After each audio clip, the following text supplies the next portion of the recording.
पाचवी कविता म्हणणार आहे माझी मराठी. माझी भाषा माझी आई, अर्थ भावनांना देई, तिच्या रावेरुनात होऊ नये उतराई.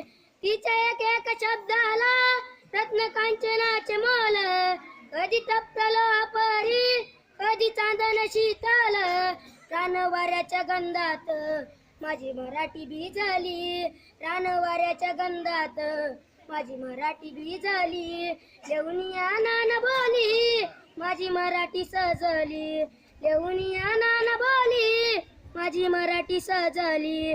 माझ्या भाषेचे अमृत प्राशलत भाग्यवंत, तिचा नाही दूज भावा असं कोणताही पंत. माझ्या मराठी भाषेची काय वर्णावी थोरावी, माझ्या मराठी भाषेची काय वर्णावी थोरावी. दूरदेशी